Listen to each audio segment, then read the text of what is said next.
is unfortunately not working. So the people on stream are totally missing out right now. You're not going to get to see me yapping through our usual intro slides. Oh my God. This is like Christmas for me. Who's to say? It's a mystery. I'll still start over here. I'm sure I'll drift over inevitably. Are we good? Okay, delightful. Hello, everybody. You can hear me, but you can't see me this time around. We're having some camera difficulties, so we're just going to be going no camera for my introduction, but then for our speaker tonight, she'll have a camera set up, so you'll still get to see her along with her presentation. So, jumping right in, welcome in. IGDATC meetings are open to everyone. We aim to be a safe and inclusive community for people who want to make games, experience games, as well as the things that bring those skills and bring games into this community. You can participate at any point by asking questions and discussing with fellow attendees and IGDATC volunteers in the YouTube chat, and feel free to join the IGDATC Discord to keep the conversation going. We've got a channel dedicated for this event if you have any specific questions, comments, thoughts you'd like to share. And if you're in person, we'll have Q&A sort of at the end of the talk, where we'll run around with microphones and get you to talk into them. Our table of contents for today is our introduction, which we're running through right now, our community plugs, which we don't have any pre-prepared, but if anybody has anything they would like to plug, we'll give a moment for that. And then our presentation of the night, Maria Burns Ortiz, the Executive Director of Global Game Jam and the co-founder / president of 7 Generation Games, with Things I Wish I'd Known, Lessons Learned Over a Decade in the Games Industry. And then afterwards, we'll do our little post-meeting socializing and decide on a location where we'll go and get food and beverages.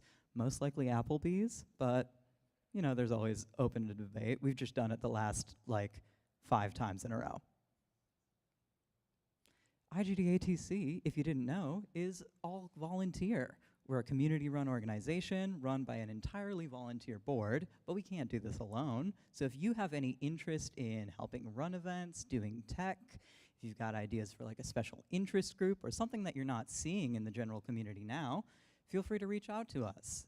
Let us know if what you can do or what you'd be interested in doing to help make this community more lively and engaging.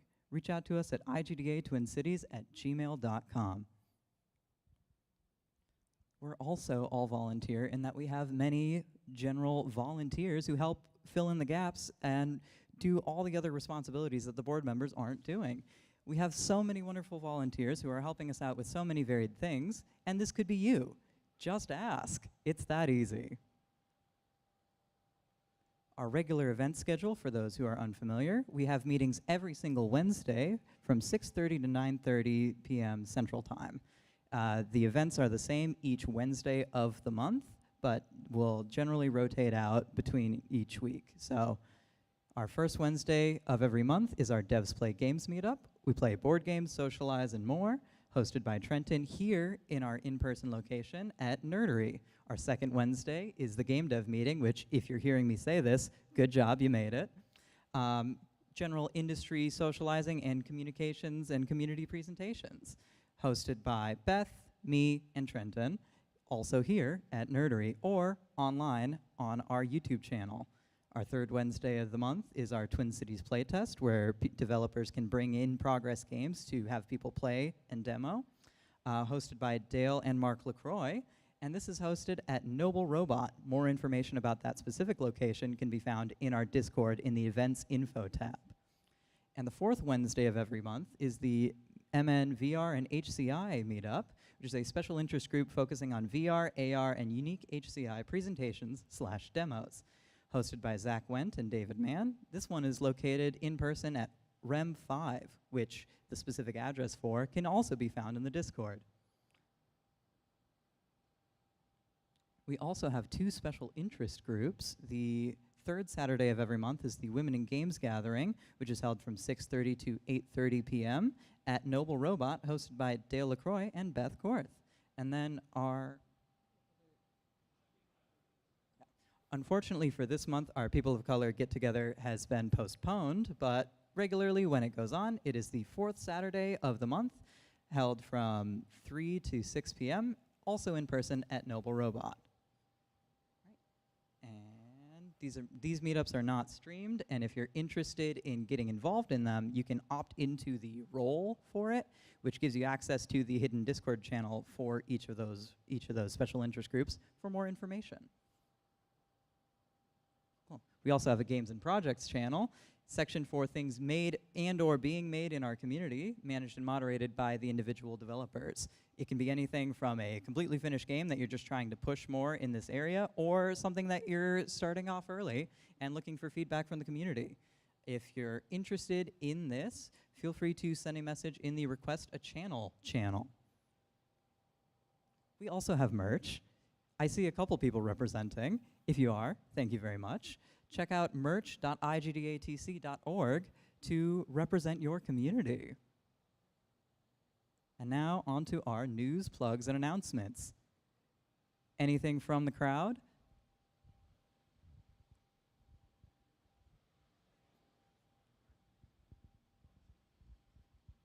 Hi, 2DCon is next week. So for those that don't already know, 2DCon is a Minnesota-based games and video game related convention. So there will be a number of locally developed games that are presented at 2DCon. So if you want to check those out or just check out Minnesota gaming in general, get tickets.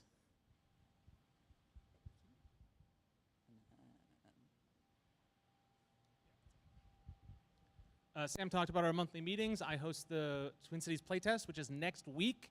And normally we just let that information sail by, but I'm going to start being aggressive at these meetings to say, hey, if you've got a game and you want to see it playtested, find me after this event or on Discord, just at Mark LaCroix, send me a DM, or in the Twin Cities Playtest channel on the Discord if you got questions or you've got something.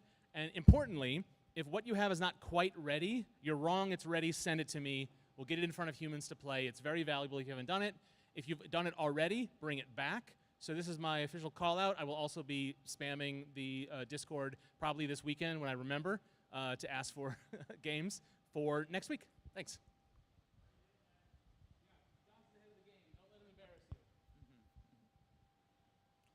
Anything else from anybody else in the community? Going once? I did have a question. Oh. Who is showing at 2DCon? 2 people? Oh, you 2? Okay, 3 people. Nice. Yeah, go support them. All right. Well, then, without further ado, let's pass things over to our presenter of the night.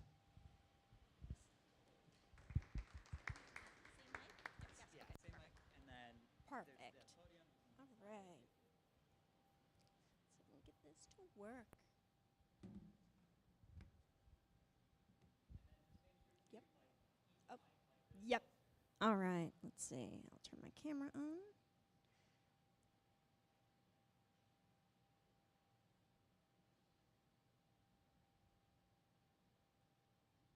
We look at. All right. So everyone can hear me? Yes. All right.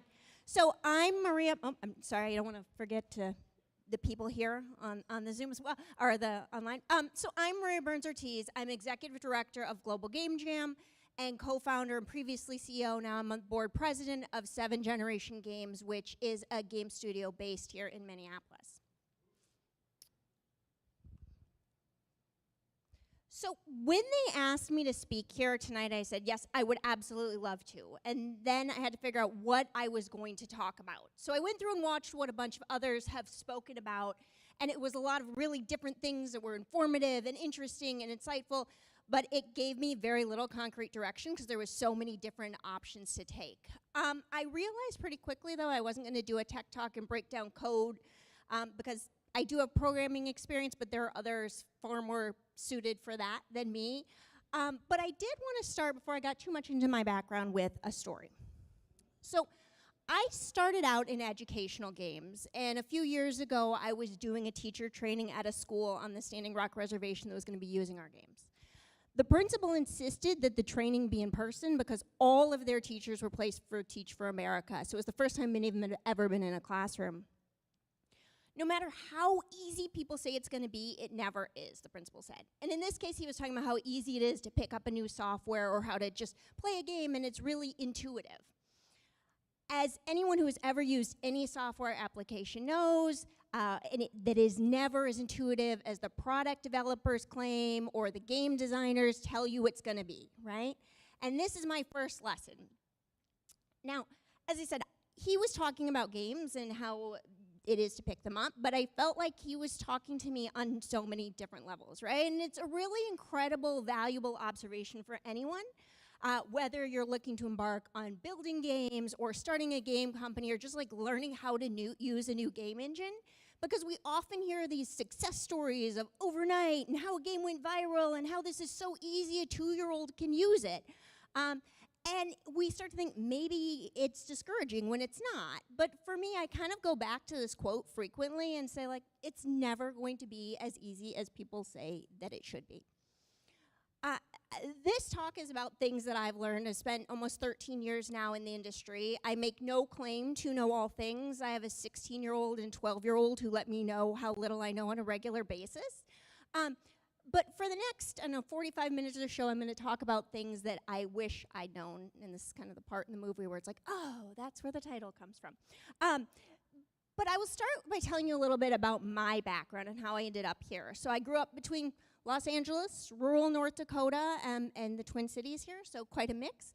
I went to NYU, which now has a game center, and everyone says, oh, did you study in that program? But back at the beginning of the millennia, there wasn't such a program at schools like this, so I probably wouldn't have studied it anyway, because I went into journalism. I got into sports media, and I worked in the industry for a better part of a decade.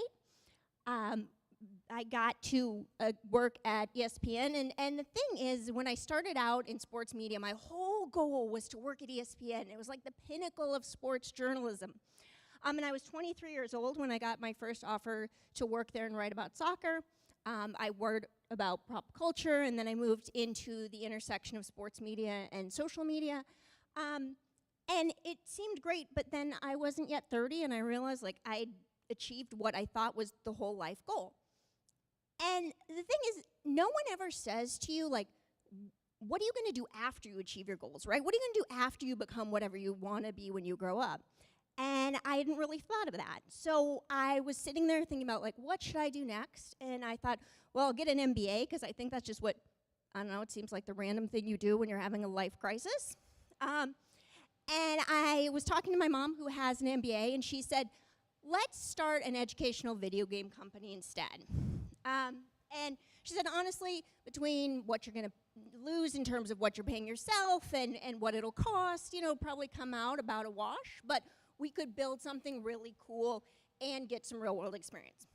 So 7 Generation Games was born, creating games that teach math, literacy, science, language, indigenous culture. We shipped over 30 games in 12 years, and then around 2022, we started really thinking about how could we create games more effectively, more quickly, and we'd actually built an in-house platform to make our own games, and we started looking at how can we shift that and adapt it as a game and a development platform that anybody could use. To easily create educational games on their own with a company making that pivot, I kind of also was at this point, I fully believed in what we were doing. Like I said, I'm still a co-founder, I'm president of the board of directors, but at the same time, the opportunity to lead Global Game Jam presented itself, and I thought, yes, I should take this opportunity as well. So I did, and since May, I have been executive director of Global Game Jam. I know, obviously, a lot of you have probably participated. If you don't, it's a 48-hour game creation event built around our core mission of experimentation, collaboration, and innovation through games, also often lots of pizza.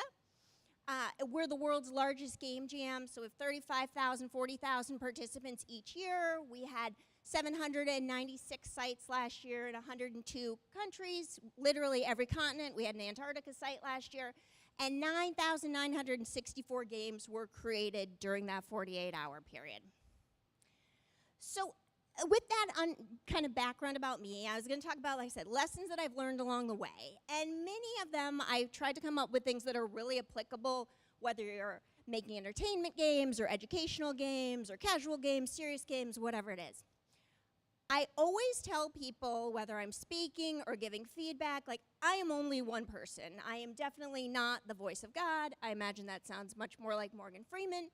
And I always tell people, take the parts of what is valuable and ignore the things that I say that you don't agree with. And so when I used to tell people my job is making video games, and now I say my job is, supporting people who make video games, more often than not, what people say to me is, oh my gosh, that sounds so much fun, I want to make video games. And so then I follow up with 3 questions. 1, who is your game for? And everybody always wants to say, it's a game for everyone can play it. And that might be true, but when we talk about audience, what you're going to want to look at is actually who is going to play your game? Who's the most likely person to pick this up and actually interact with it? And what you really want to be asking is who's going to pay for it, because you want to make money largely on your games, right? Or it's going to take money and cost to do them. If you're scaling, you're going to have a web server cost, lots of things that you have to factor in. And I think a major reason why so many games never see the light of day is because often we don't account for that part. We don't talk about it. People have these amazing visions for games, and the idea is, what kind of game can I make, though, to meet my user needs and wants with the money and resources I have? Because unless you happen to be independently wealthy, the question that I get most often is like, where do I find money to make my games? How do I fund this project? Now, people who have never, ever had to raise money think that the process basically goes like this. Shark Tank has made it way worse for everybody because you just go out and people just throw money at you. Anyone who's ever actually had to come up with money to fund a game finds that the process is much more like this. At the end of the day, you're trying to pick yourself up off the ground and just get through it. And I think it's really important that this part of the process comes up early, because I used to say this all the time, you cannot pay anyone with user numbers. Like, at the end of the day, people want to pay their rent or their mortgage or their bills, and they want cash, right? And it's not talked about often enough or early enough, and it is the biggest thing that I hear daily from folks that is what holds them back from really moving forward with their game, taking it from an idea to actually kind of a business to actually out there in industry. And it's because making games costs a lot of money. I think this is the most accurate depiction I have seen of what it looks like when it comes to making a game and cost. And yet you have to figure out how you're going to cover your costs, right? A lot of people will tell you, well, you can bootstrap. And I was looking for an image for bootstrapping, and I had never heard this before, and I thought it's so true, right? Like, money comes in like a turtle, and it goes like a rabbit, right? So where do we find that? And unless I always feel like when I'm out there trying to raise money, I feel like that scene from Bridesmaids where she's like, please help me, I'm poor. Just give me money, figure it out. So there's a couple of ways. The first thing everyone will tell you is investors, right? Because everybody thinks there's investors out there that just give away these giant checks. And we've done some investment, but obviously they take equity. We're looking at 10 to 30%, depending on the round, how much you're going to be giving up. They want really huge numbers, and so no one is out there funding ideas, no matter what anybody says, right? That it's not just like I have a great idea. So there's this catch-22. They want you to have a game, they want you to have huge numbers before you invest, and you're sitting there thinking to yourself, if I had these numbers, no matter what business model I have, I'd be making enough money that I wouldn't need to get your money. Not only that, but there's a skepticism around a large number of tech investors, even if they're more sector agnostic, in investing in games. So there's some more games investors popping up here and there, but a lot of them, it's a smaller segment, and there's a lot of people making games. So it's really hard to kind of rise above that noise. And really, no matter what it is across industries, about 1% of companies get investor capital. Even less of that is going into games. There's also accelerators and incubators that are popping up, and there's always new ones you can apply to. There's new games ones coming out all the time. If you Google, every time I Google, there's a new list of folks. They are a little bit easier to often get into, depending. Obviously, if you're looking at like Speedrun, which is A16Z, that's really competitive, but sometimes a lot of the local ones can be a little bit easier than investors, but you're getting cash and business training, but they are taking up a much larger percentage for much less money. So definitely something that when you're looking at it, it's worth it potentially, but there's always, pluses and minuses. Publishers comes up a lot as well in, obviously, games. It's probably investors and publishers are the two things that people think about as how you're going to get that done. We did a couple of small publishing deals, but in our case, all of them were distribution related, so it's actually after we'd done the game. But generally, like I said, publishers are up there, top of mind. And the thing is, again, though, it's not just an idea that they will fund, right? They do provide funding, but you need a vertical slice, like your best proof of concept to show what it will look like. So you've got to have something started to begin with. Also, I was reading, trying to pull some numbers before this, and it was saying that someone had done an analysis of a number of publisher contracts, and the average amount that was given was $300,000, but it ranged from 0 to millions, right? So when you're looking at millions, that $300,000, if somebody's getting $4 million, a lot of people are getting, 10,000, 0, whatever that is. I've also heard very crazy publisher stories that I would like to think are a myth, where it's like the split is 90-10 and they get 90 and you get 10. More of them are more 60-40, closer to 50-50. But that same study that was talking about 300,000 showed 42% of folks didn't get a dime until they'd brought their money back, right? So a lot of times you might never get that money. It's not like you have the 300,000 sitting around in the bank. You've already used that 300,000 to make the game, and now you're getting nothing from that. So I think, there's a lot of things. They do oversee elements of the business side aspect in ways that investors wouldn't, but you're giving up, 50, 60% versus 10 to 25. So just things to keep in mind. When we did it, we decided to take a little bit of a different route. We did some investment. We did a lot of non-dilutive grants, which I'll talk about, a little bit of crowdfunding and a little bit of equity crowdfunding. And I like to talk about lots of different ways because I think we tried everything, and there's pluses and minuses. So grants is basically how we did this. And I would say they're not available for just entertainment games, but if you're looking at anything serious, anything impact-driven, there are federal and philanthropic ways to fund your games. Now, this doesn't mean your games are not interesting, because your games still have to be interesting. They still have to be entertaining.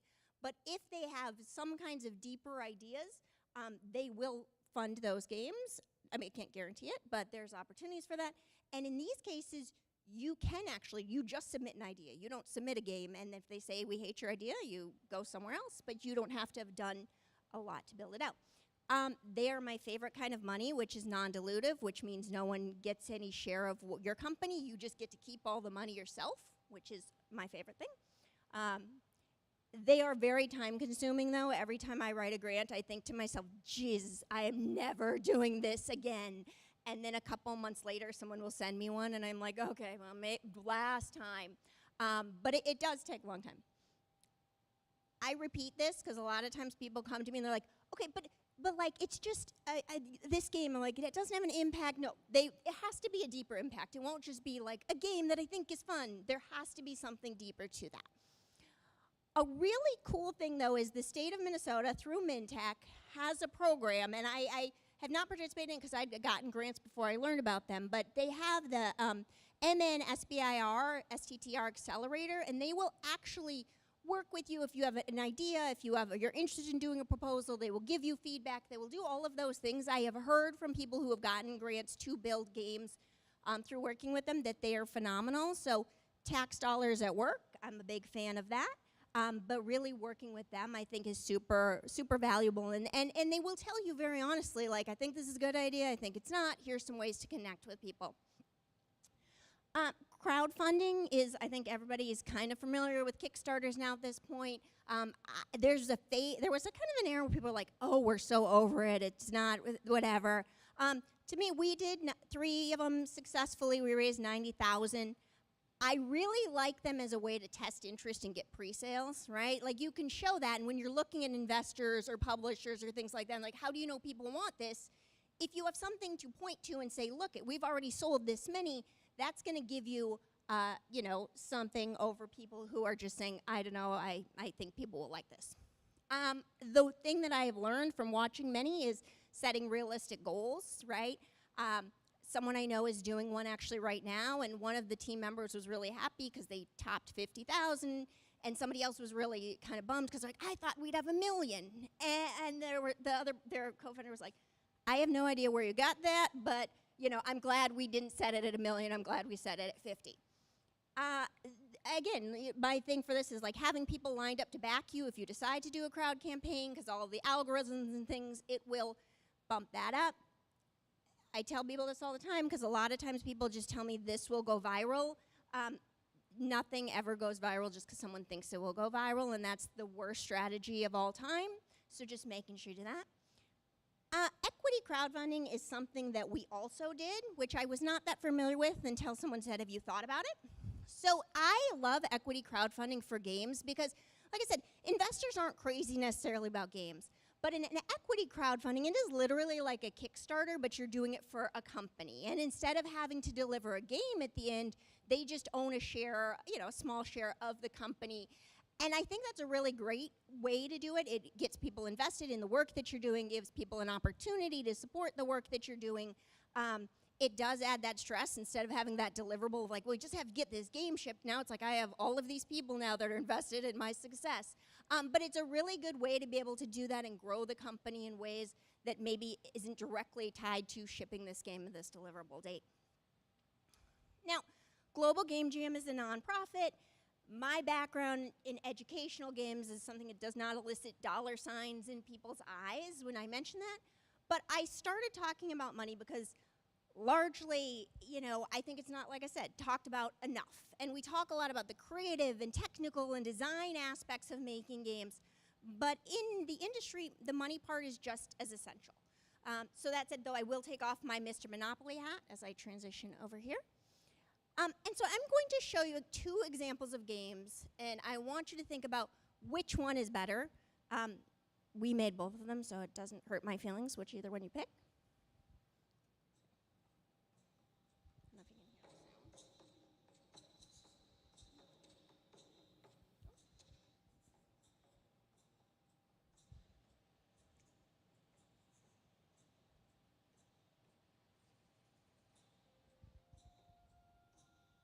Just know on my computer it's running, so you know it works on my machine. Famous words in tech, but at least you can see some of the images.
So if you had asked me 10 years ago, 5 years ago, which one I would have thought would be better, and I think if you asked a lot of investors, even today, which one they thought was better, they'd say the first game, because it's 3D, and it's immersive, and it looks cooler.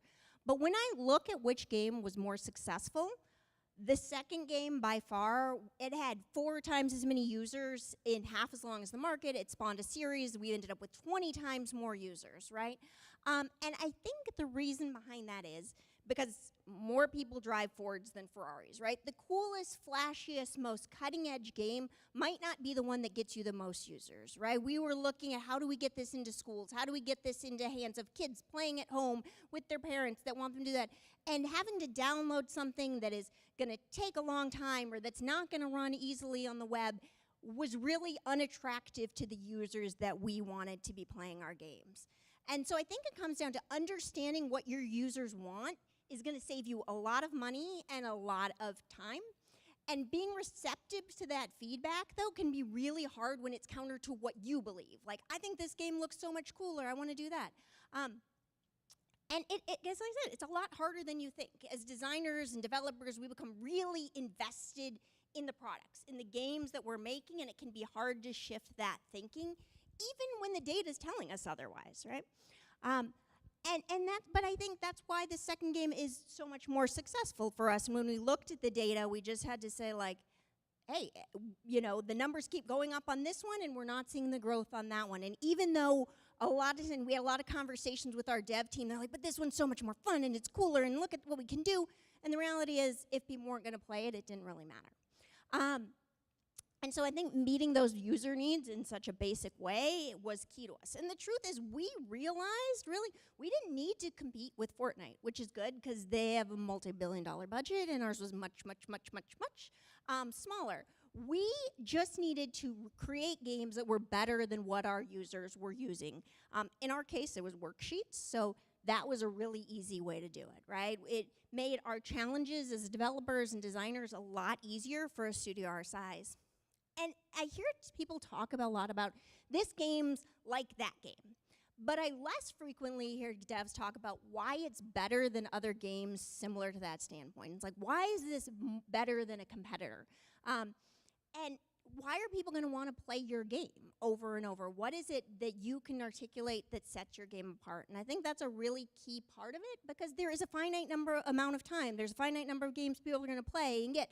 So what is it about your game that meets the needs or the wants of the players you're trying to reach?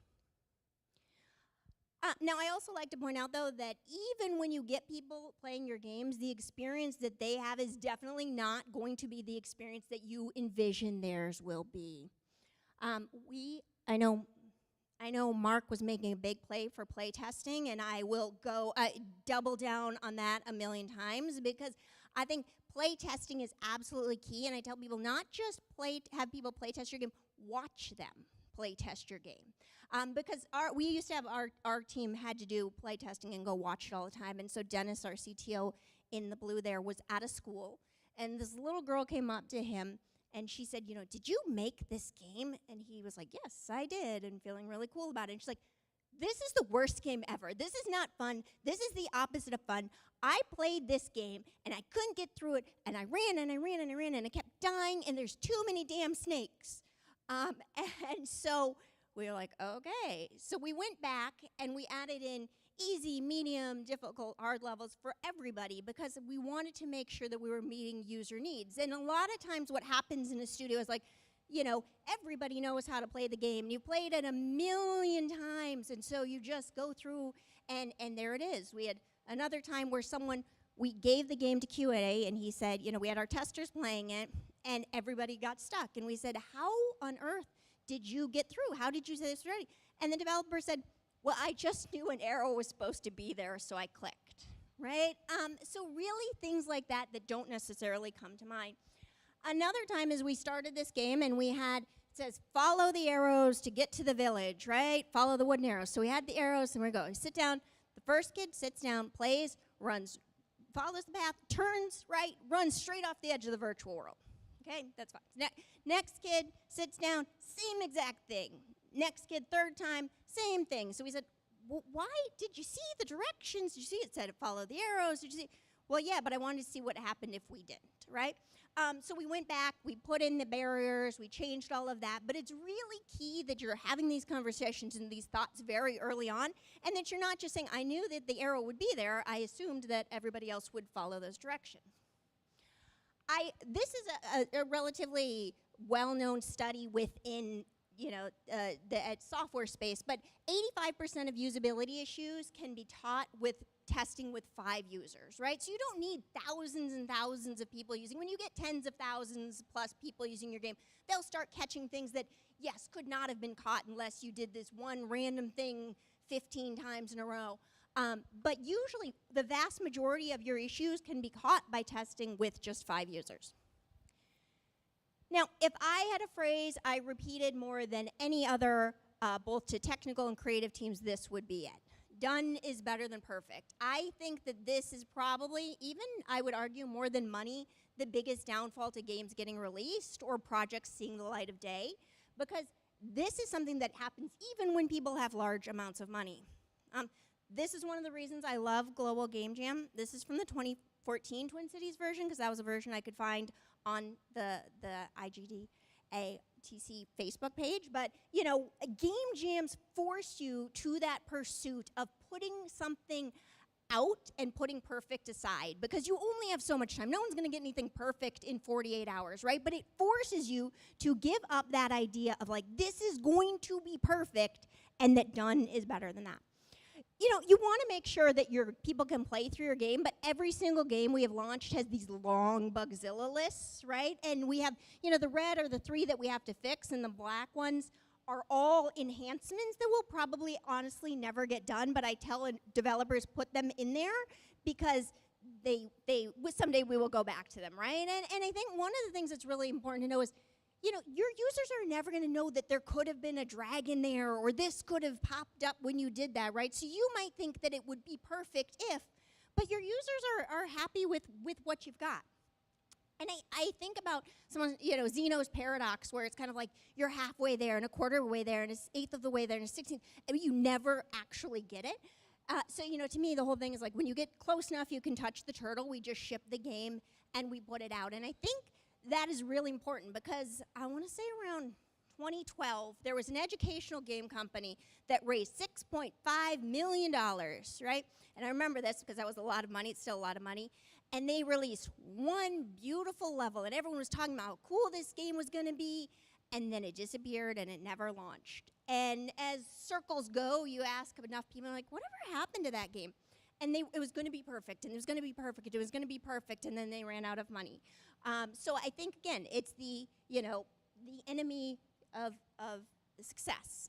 Now, speaking of beautiful games that never went anywhere, one reason I think people are often hesitant to put their games out is the initial version of their games in public hands is because we compare our first drafts to other people's finished products, right? You look at a game and you're like, this is not World of Warcraft, this is not, you know, Grand Theft Auto. That's because Take-Two has billions of dollars, right? And the very first version of those games did not look like what came out. I show this to, usually when I talk to kids, and I say, this is what our game started as. And they look at it and they're like, well, I could definitely do better than that. And the answer is, yes, I'm sure that they could. But the goal is you start with something and then you can iterate, right? And it became this, which was very different. But you can even see, like, there's kind of a canoe, and there's those things down there are random deer, right? And they became those actual things. So a lot of it is like, what is it going to be? And games aren't newspapers, and they're not books, and they're not old school game cartridges that you can never update once you have shipped them. So our very first version of the game looked like this white thing here, the 2, you know, very basic boxes. And then our next version, we did an update, a cosmetic update. We've actually done another one since there, right? So I think that's a really key part, is when you're looking at it, is to being able to say, like, yes, it's not perfect, but I can make it better in the next pass. But you have to get it out. Now, this brings me to my next lesson, though, and it almost might seem contradictory, but people will try to spare your feelings, and no one is going to tell you that your baby is ugly, right? You will see your baby, your game, right, and you think it looks like this. It's like the cutest thing in the whole wide world, and then you give it to other people, and they kind of see that, right? And so the thing is people are actually genuinely pretty nice, and they don't want to hurt your feelings. They are like, you put a lot of effort into this, you're excited about it, you're showing me it, and they'll just be like, that's really great, it's really wonderful. And you think people don't do this, but when we made our very first game, Eric Longi worked on it. He worked on our culture team. He's the man standing there. And we'd done the first couple of games, and, you know, we'd done the first couple of passes, and finally about the third one, he said, you know, I'm really excited about this game now because I can go to schools and I can show it to them, and I don't have to lie and say that it's really cool. And we're like, why would you have not told us? I said, well, you know, we were putting a lot of work into it, and so you have to know, you know, surround yourselves with people who one, tell you, yes, keep going, but that will also give you real, honest feedback and realize that people are, like I said, genuinely nice. And similar to the never-ending list of things that you will have that will make your game perfect, people will also come up with a never-ending list of reasons why they would play your game, why this would be a great game, if it only had this one thing. And so I always say, like, do not fall down the rabbit hole of a wild goose chase, which is like double animal metaphors. But, you know, realize that sometimes people are trying to be nice to spare your feelings and not necessarily telling you what you think. And I think in Minnesota, you know, we're probably a little more familiar with that than some other places. But, you know, this idea of politeness and not wanting to hurt people's feelings. So surround yourself with people who will also give you, you know, honest feedback, but also you have to be willing to take that, right? And like sometimes it's really hard because you spend a lot of time building something, creating it, and you put your whole effort and blood and sweat and tears and into it. And just realize that people are usually nice and trying to give you feedback to make it better so that it can be. A developer colleague of mine who was on the original development team for Doom, he used to like to say games are never finished, only abandoned. And so we said that. And then later I came upon a quote that said, actually, Leonardo da Vinci said art is never finished, only abandoned. But I think this is really important as well, because what I said about games a few minutes ago is you could go back and you can revise them after you've shipped them, right? You can make them better, you can change them.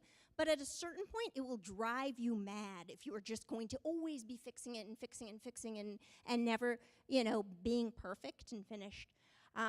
It is a lesson that I have learned because we actually did this game, Forgotten Trail, and it was when we were still doing things with 3D, and it was going to be a 2-part game, and they were going to go retrace the Ojibwe migration, which started Minnesota, Wisconsin border, and they were going to go back through and end up over in Canada. And then we got halfway through, we shifted our focus, we ended up changing from, like I said, the game that we'd been doing to doing these more 2D games, and so the kids are really stuck right now in Detroit. They may never make it to Canada. We had some of the artwork, but we just had to do what we had to do. We did another series, Aztec, which was in the works. They went and they go through the Aztec Empire, and they're sent back in time, and they do all the stuff. And so we did the first game, the Aztec story begins, we got to the Mayan Empire, we got to the Aztec Empire. I don't know if they will ever get home, and I just had to kind of accept that, right? Like sometimes you're like, this is going to be a really great idea, and then the money runs out, or you decide actually it didn't hit with the people as much as we thought it would, and these other games are doing better, and we just had to accept it. Now, I started by saying it's never as easy as anyone says that it will be, you know, and it was a big life lesson for me. As I get to the end here, I saw this graphic years ago about what makes good video games and how video games, you embrace success through failing, right? And I think it's a perfect example also of life, right? You try, you fail, you try again, sometimes you fail again, and eventually you succeed. And I remember doing a pre-COVID talk saying, you know, we'd seen a lot of games, initiatives, companies come and go in the time since we'd started out the company that I was doing then. And they were not around anymore. And had we listened necessarily to all the people telling us the reason why we couldn't do things and how it was going to be impossible and all the things we were doing wrong, it would have been, you know, game over for us long ago. And so if I can book in with a second takeaway, it is, you know, it's easy to look at the challenges and, you know, to see how hard it is to build games. But I think what I always encourage people to do is find ways to do it anyway. Because, yes, making games is hard and expensive, and it will definitely make you question your sanity. But it is also one of the coolest things that I think you can ever do. You get to take something that lives in your head and turn it into something that people can experience and actually interact with in their hands. And I always say that's like magic, right? It's incredibly powerful, and it's why, you know, I do what I do, and I get the opportunity to work with other people now to make that happen. And I think that's kind of the last lesson that I have learned is it's just a really cool thing to be able to do, and fortunate to be able to do it. So thank you.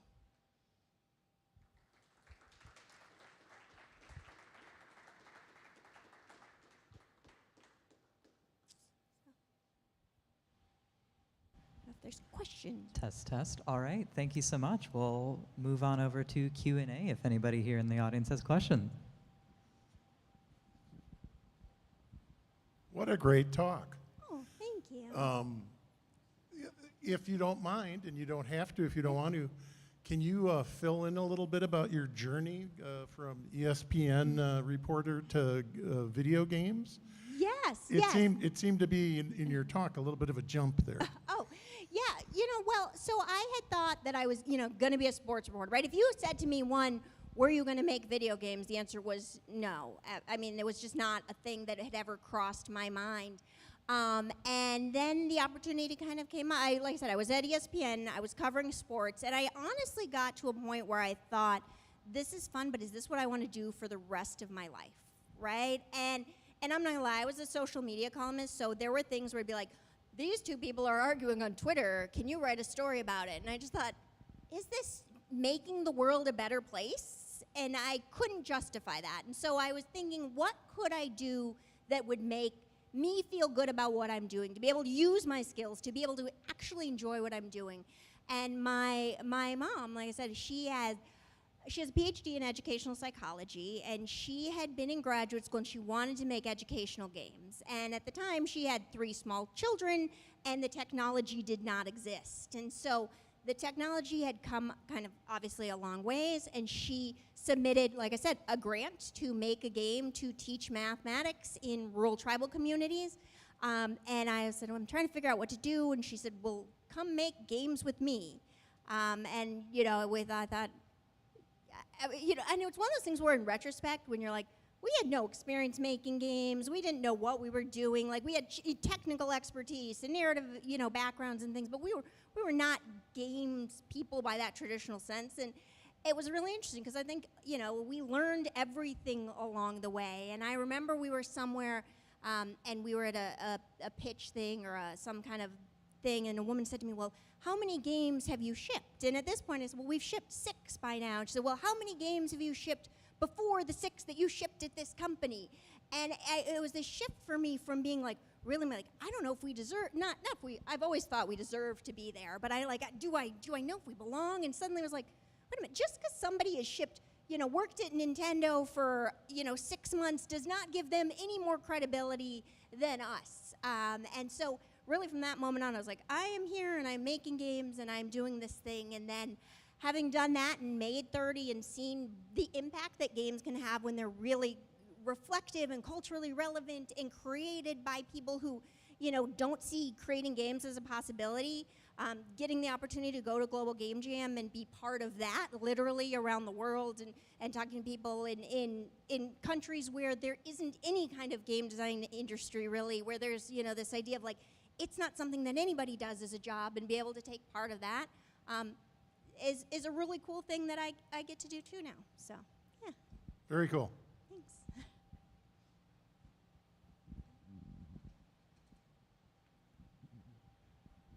Hi, so I found the part where you talked about the money very interesting, because that's definitely one of the things that I've learned is that ideas are cool, but money is how you actually sustain making games as a business. So particularly when it comes to investors, that's always been a route that I've been leery of, because I really don't like the idea of giving up control of my company when I don't know who it is necessarily that I'm giving that control to. Is that something you also experienced?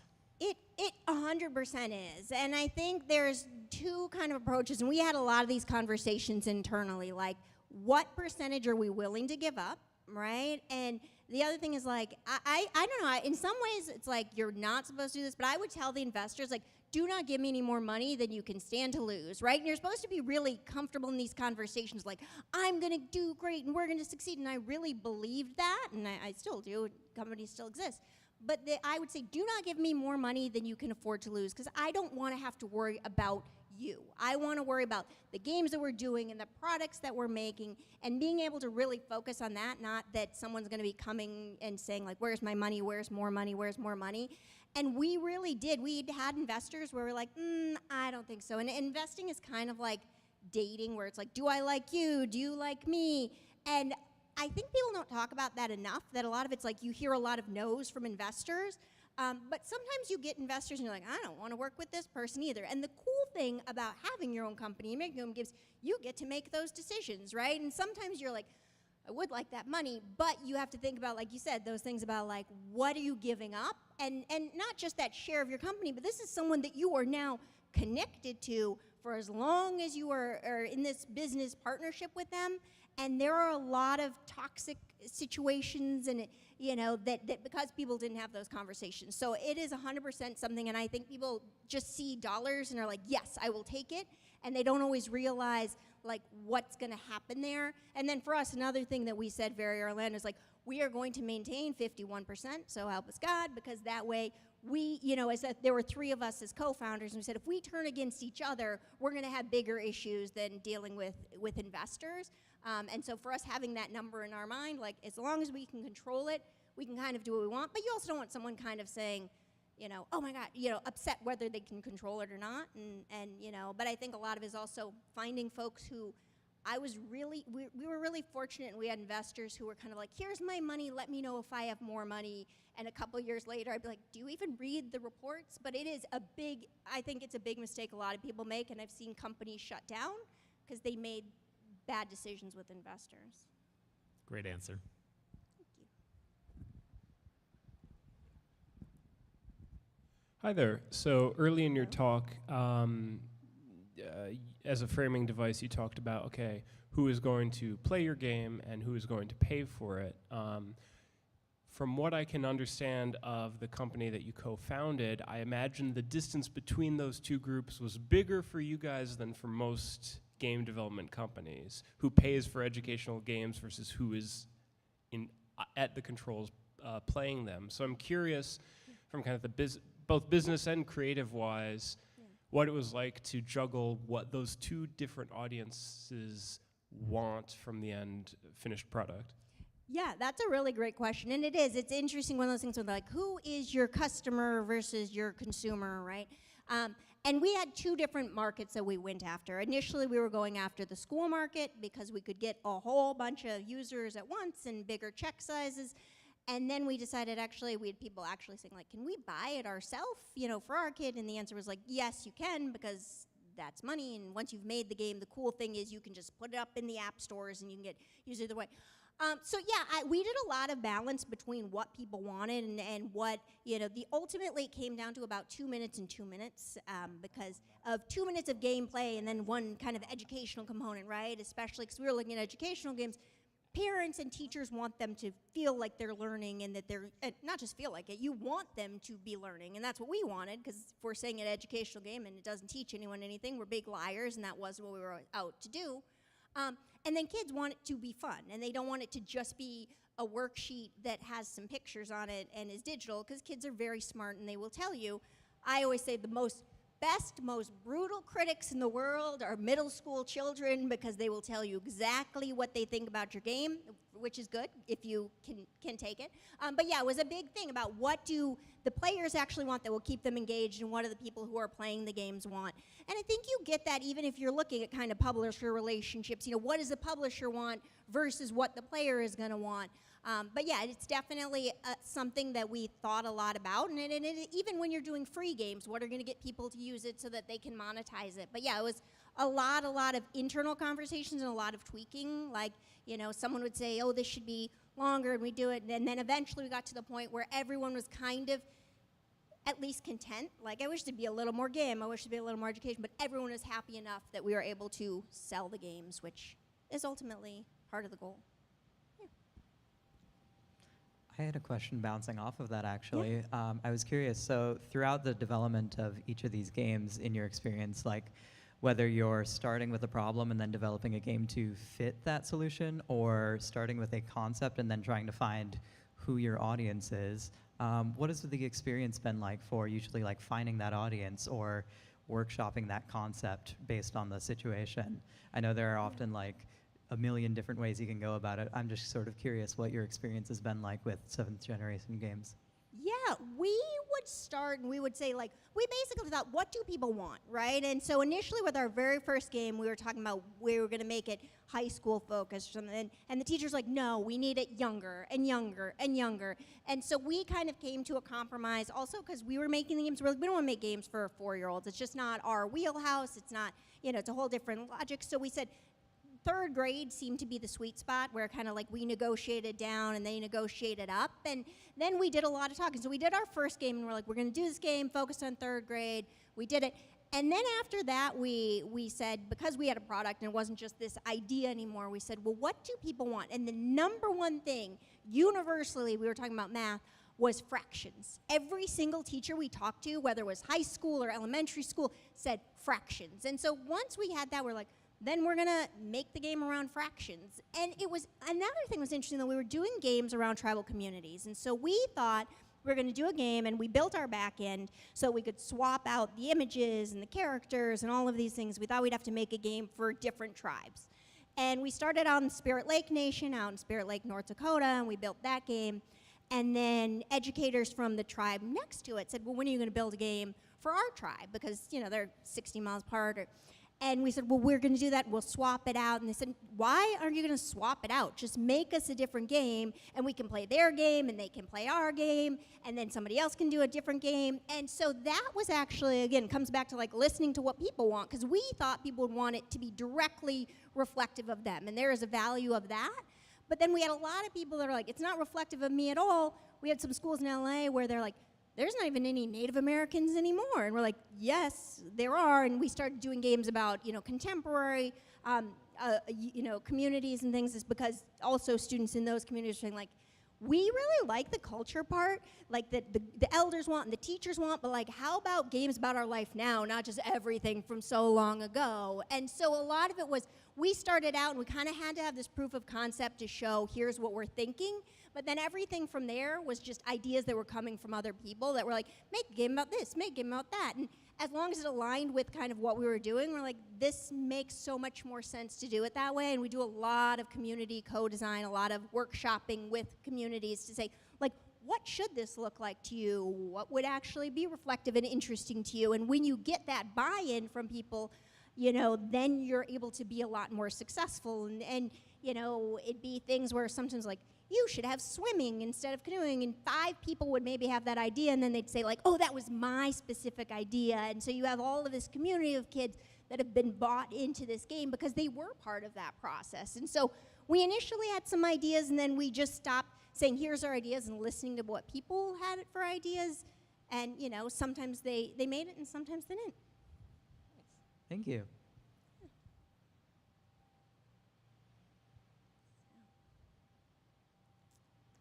I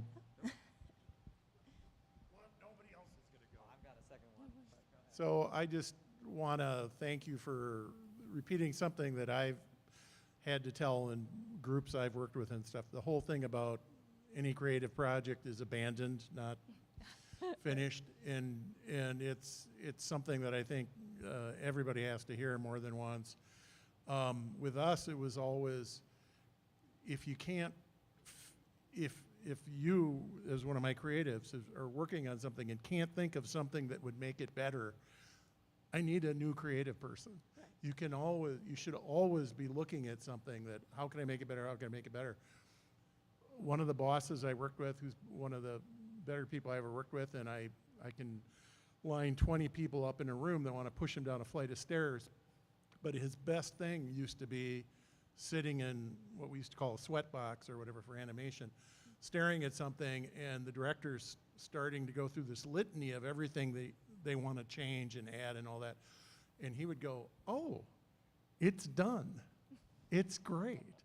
And all of a sudden, everybody would breathe a sigh of relief, and we'd say, it is. It's really good. This never existed before, and now it exists. And that's really a mindset that I've always tried to get into people's minds. And so it's great that, to just see that come up on the screen, I just had to chuckle. So, yeah. And again, a great talk. I really, it's great to hear all of this stuff about how you get something done, particularly the money. Right. Yeah. I rolled, oh, good grief. Anyway. And I found sometimes we used to always have folks when we would do games, they'd be like, well, could you add this? Could you add that? And when you start to say, well, it will cost this much. That shut down a lot of companies. No, it's perfect So- as is. So yes, in exactly. the animation business, one of the first things I teach a new person is, if God forbid you have to talk to a client, without me or the boss in the room, never say the word no. If they say something, you nod and smile and say, oh, that sounds very challenging, or that'd be very interesting. Let me go get my boss, and we can talk about that. And then the boss says, oh, that'd be great. I might, 50% bigger budget, but it'd be really cool. We'd love to do that for you. Anyway, so very cool. Thanks. Thanks. Awesome. Well, thank you all so much. It's been wonderful. I had a Oh, final yeah. one. It was Yeah, go ahead. that was a beautiful cap note question. So this one's kind of coming in an out of order question, but I was just sort of curious at with 7th generation games, what your role on the team was, and if it at all changed throughout the process, throughout your experience with it. I know in a lot of independent game development situations, you're often wearing a bunch of different hats, and I'm curious if there were any situations like that. Oh my goodness, yes, because we went in and I was, kind of we're we've got to create, and I was, going to do narrative and creative and the storyline and all that stuff, which was what my thought was, and then I got in, and it turned out that we needed money and business development and to sell things, and my other two co-founders were developers, and so I would write stuff out and then work with the art team and all these other things. But it turned out actually, especially once we got a little bit stronger and we needed a CEO, then I moved into that role. And that turns out that literally being a CEO is mostly staring at spreadsheets and PowerPoints and trying to figure out all of these things, like how do you do a budget and what is, how do you compound interest for certain things, and all the things that I should have paid attention to in class, but I was never going to use math ever at all, so it wasn't really relevant to me. And so a lot of time spending how does Excel, Googling up how to do Excel formulas and things. And that was one of the things that it was tough, because I was excited about building the company and growing it. And I think when you are the founder, especially if you end up being that founder that's pushed into the CEO role, you don't get to do all of the fun things. You hire other people that get to do all the fun things, and they get to write storylines, and then you go back and you maybe get to look over things and add in some thoughts, and they do the artwork design and what everything should look like. And I think that's one of the things that people forget, and actually, when they're building games, there has to be that part, and the only person who's going to run the company as well as could have ended up being you, right? It's your thing, everything and the ins and outs about it. And the other thing is, sales ended up being something I was not going to be a salesperson, because that is so boring and awful and miserable, and suddenly you have to be the salesperson because you're the only person that knows every single detail that goes into this game. And I always tell people, people get into the games business because they really like making games. And then, especially when they're founding companies, a lot of them find that you're pulled back and pulled back and pulled back more. But we would try and say there's things, we would do in-house game jams just when we had a new project and be I'm going to do this for a week, because you have to also realize, what was it that you loved about it? Why did you get into that? But it did shift to me, because I was okay, I can do really fun things, but also now I can have a much bigger impact, and I can create this as a company. And we gave so many people their first jobs, and we had so many people who had never worked in the game industry before that had their opportunity to get to that and go on to other, positions and places, and that was really cool to me. And so even though I didn't get to do the fun storylines anymore, I got to really make an impact and shape things in ways that I would have never, ever, ever expected, and go places and pitch, in ways that I would have never thought possible. So it was interesting. The things that I really thought, this is what I love and this is why I'm doing it, ended up evolving, but in a way that I think served, just writing the story would have been fun for me, but then being able to evolve into that role made it something where it could be hopefully impactful for other people. Thank you so much. I have to bring up Global Game Jam. Oh, yeah. Yeah, is that okay to Oh, please, it's kind of please. off topic. Oh, no. I mean, okay. that's kind of, I've only been there since May, so Yeah. more of things I've learned. There's lots of things I've learned, but, please feel Yeah. free. I mean, it kind of two things. One, just I'm curious about it seems like there is some overlap with what you did before and 100%. at Global Game Jam, and then two, just Is there anything cool coming? Like, is it going to be the best global game jam yet? Well, one, of course. It's Sweet 16 this year coming up. Yeah, so that was actually why I kind of got into why Global Game Jam to me. I was so excited when that came up. And there had been a lot of things that had come up over the years where it's like, no, I don't want to leave what we're doing. But no, one thing that we started doing, and I talked a little bit about this, is we started building out games with communities. We started working with kids and working in tribal communities. We were in Chile. We were in different countries, communities, building out games to be reflective of populations. And this is also why we shifted to a platform, because we realized that we couldn't make games around everyone, right? We'd have different tribes saying, can you do a game around our tribe? Can you do a game around our community and our culture and this? And the answer is we were a small team and there were only so many things that we could do, and also cost is an issue, and there are a lot of places that wanted games but couldn't necessarily afford to make games from the resources that they had. And so when we were building out and I was working with kids and I was working with just design groups and saying, how do we make games around you? I wanted to be able to then be part of like, how do we empower people to actually make games about themselves, right? And that was always our goal, not to say like, we're going to make a game about this community, and we never made a game at 7 Generation Games that wasn't someone came to us and said, can you please make this game with us? We want to do this. And that was to Global Game Jam to me. It's like, I used to go to reservations and say to kids, like, who thinks it'd be fun to make games? And everybody's hand goes up. And I said, who thinks you can make games? And nobody's hand goes up, right? And I had a kid one time say to me, to make games, you have to be a super brilliant rocket scientist level genius programmer that lives in San Francisco.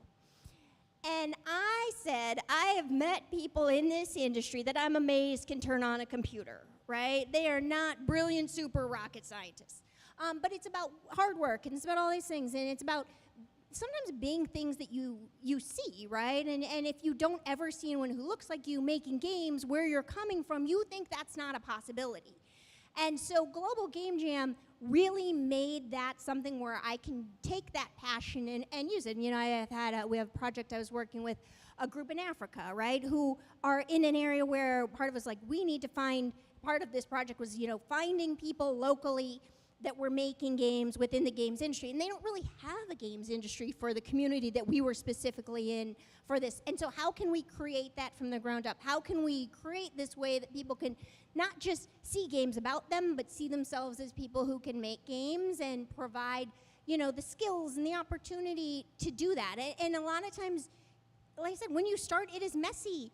And, you know, sometimes someone was saying, like, too, a lot of times part of a game jam is, like, maybe you don't even make a game, right? Like, maybe it doesn't come out. Maybe in the 48 hours, your project falls apart.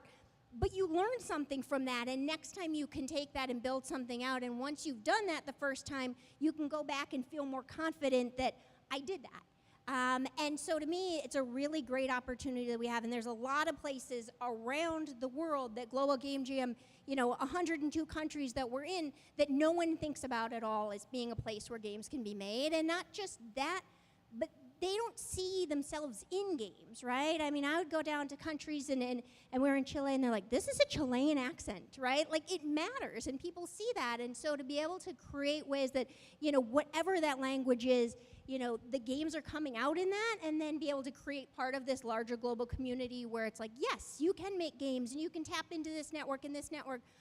That's kind of why I was like, this is the next step. This is me leveling up in what I get to do and be able to do that. And yeah, and I think Global Game Jam, we're kind of in that same place. One of the things that I have said when I came in and I asked them and I said, do you see this as an event or as an organization? Because they're two different things, and it's not necessarily bad or worse. You know, one's better or worse. But I think the jam has been really phenomenal, right? I mean, we've had hundreds and hundreds of thousands of people come through at this point. You know, hundreds of thousands of games, or close to 100,000 games created, and we now have this opportunity to like, how can we take that and build upon that? So many stories are like, people like, I started my career in this and now I'm at Unreal, or I'm at Unity, or I'm at GitHub, or wherever they are, these big companies. And then there's so many games where it's like a game that, you know, now exists that didn't. And so for me, I think that's a big thing, is we're looking at how can we create a way that if people want to come and just have it be like summer camp, like, hey, had fun, see you next year, that's completely cool. But if there's ways that people want to continue to be engaged, because I think one thing that I have gotten from my experience is sometimes people come and they get really excited and they leave the jam, and then here we have a very active community. I know that Mark and Beth do, but a lot of places then there's nothing, right? It's like it happened and everyone's excited and they leave, and then it's like, see you next year. And so for me, it's how can we come up with ways to continue to build that year-round so that it's not just you hear from us in November, December through January, but that there's really these opportunities to engage if you want. And if you want to say, see you next year, have a great time, I'll see you after the holidays, that's great too. And so that's something we're looking at, building out additional stuff year-round that you can drop in and drop out and be involved if you want. And if you just want to show up to the jam, that's cool too, because we have room and opportunities for everybody. That's awesome. Thank you. Yeah. All right, going once, going twice, going thrice for any final questions. And I think without further ado, let's give a round of applause. Thank you so much. Thank you. Nothing from the chat? Nothing from the chat? Cool. All righty, so then, for our people on the stream, thank you so much for joining us. We will be turning it off now, and we'll be discussing plans for going out to eat. Is anybody opposed to Applebee's? Tends to be like